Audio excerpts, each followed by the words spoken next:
From loops to lucrative, it's the story of how one young entrepreneur has spun her passion into a profitable business. Here's Deidre Thomas with this week's edition of the Business Review.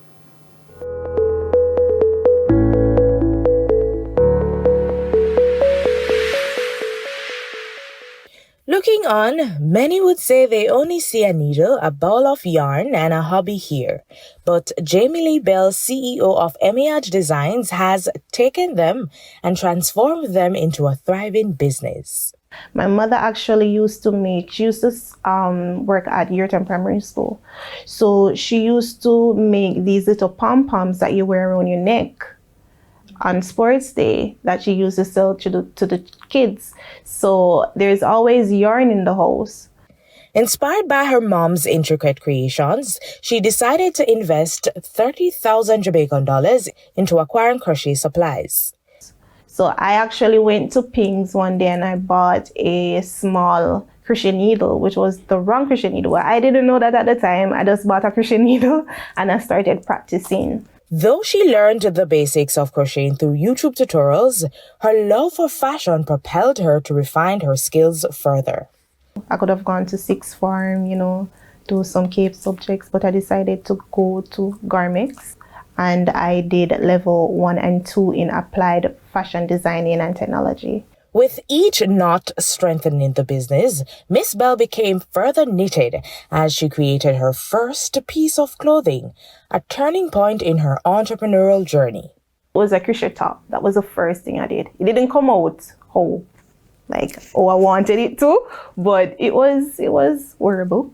Now, she designs just about anything her customers desire, from trendy tops and swimwears to bags and even jewelry. So you have some persons who are not willing to, show certain part of their bodies. You can come speak to me and I'll definitely create something for you that you can be comfortable in.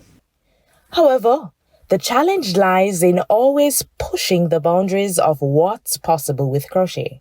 You know for a fact that crocheting is like handmade pieces, and a lot of persons don't understand the time that it takes to actually make these stuff and the skill level that you have to do crocheting, and it takes a lot of patience, right? So a lot of time persons will come in and I will tell them, oh, it's $6,000 for that piece, and they're like, $6,000 for that piece? With no plans of stopping, Miss Bell says her business continues to go on an upward trajectory. She no longer operates from the confines of her home, but she has her own storefront and is seeing a 10% profit. So, what's next for the young entrepreneur? She's looking to add more hands, as she now gets at least 3 customized piece orders on a weekly basis, and before the year ends, she believes she can triple that. A bigger storefront. That is my long-term plan, to have a bigger store, more products. Persons can just come and buy stuff off the shelf. Probably having a fashion show every year, something like that. A new collection, like every year. For the Business Review, I'm Deidre Thomas.